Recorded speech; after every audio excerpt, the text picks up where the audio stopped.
well-known ex-influencer was detained by DCI officers in Migori on Saturday, June 7, 2025.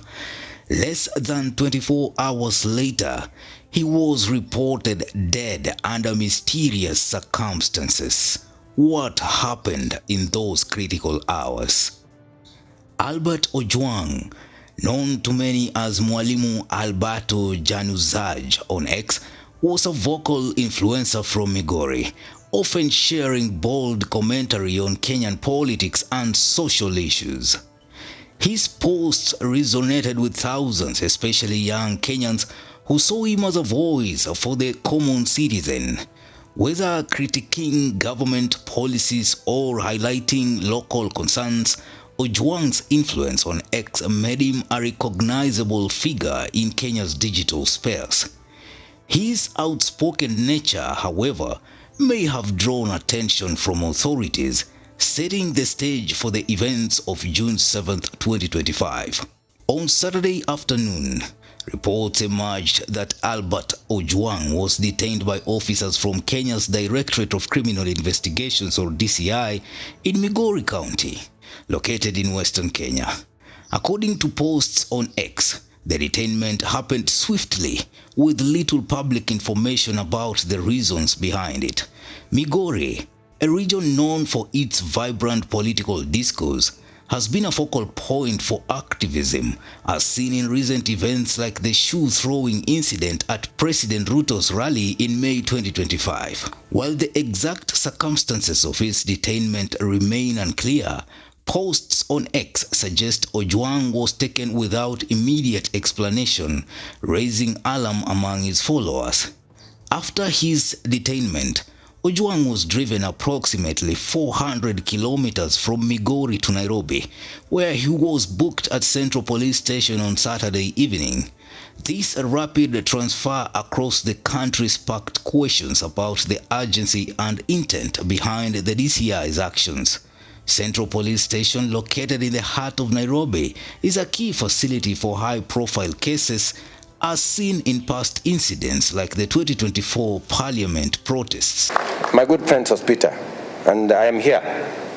If there is a family, any family, that their child or their friend or their relative went to a demonstration, whether it is last year or this year, and never came back, I want to know the names, because I will take firm and decisive action. By this point, word of Ojwang's detention was spreading on X, with users like @Cyprian Nyakundi and Master Sagini amplifying the news to their followers. On Sunday morning, June 8, 2025, shocking news broke. Albert Ojwang was dead. According to the official police statement as reported on X, Ojwang allegedly injured himself while in custody at Central Police Station during the night. The police claim he was rushed to Mbagathi Hospital in Nairobi, where he was pronounced dead. Mbagathi Hospital has previously been in the news for controversies, including a 2024 case involving morgue staff charged with extortion. The police explanation has been met with skepticism, with many questioning how a healthy individual could die in custody within hours. The lack of detailed information has fueled speculation and distrust. Kenyans on X wasted no time expressing their outrage. Some users posted about the suspicious timing and circumstances of Ojwang's death, with some directly accusing authorities of foul play. Hashtags calling for justice began trending, reflecting a broader sentiment of frustration with police accountability. This isn't the first time such concerns have surfaced. Reports from 2024 and 2025 have linked Kenyan police to allegations of excessive force and extrajudicial actions. The sentiment on X echoes a growing distrust in institutions, especially among Kenya's youths, who have been vocal about issues like the cost of living and governance, as seen in the 2024 anti-tax protests. To understand Ojwang's case, we need to look at Kenya's political landscape in 2025. The year has been turbulent, with incidents like the targeted killing of MP Charles Were in Nairobi and the deportation of activists like Boniface Mwangi from Tanzania. President Ruto has faced public backlash over rising costs and perceived extravagance.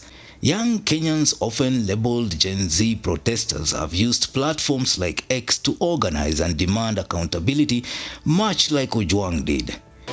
Kenyans must not, as has happened in the past, where Kenyans disappeared and their bodies were found in all manner of places, that will not happen under my administration. And all the people who disappeared or who are abducted in what you said, all of them have been brought back to their families and to their homes.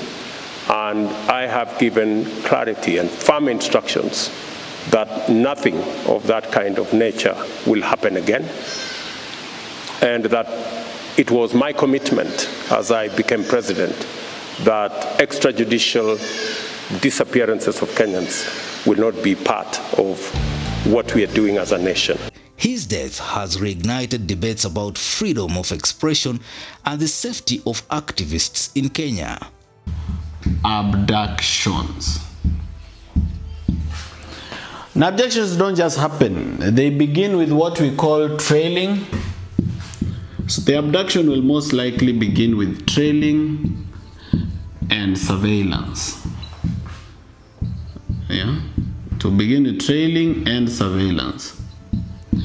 Now, the government nowadays is very lazy because of technology.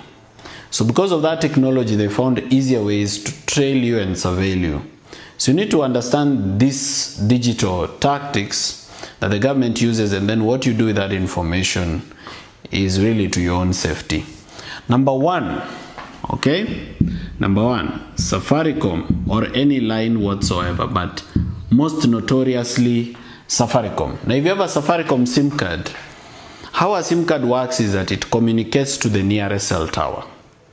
Therefore, they are able to use a process called triangulation. They are able to use a process called triangulation to approximate the area where you are. And the people do this mostly is NIS and DCI, a department called CRIB.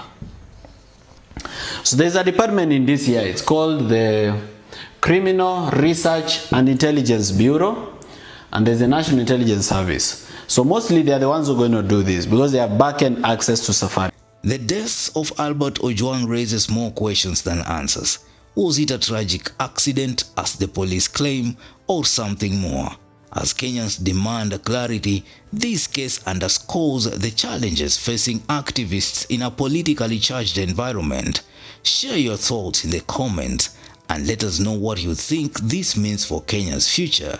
Don't forget to like, subscribe, and hit the bell for more updates on stories like this. Newsroom, Maisha TV, Ushabi Jr.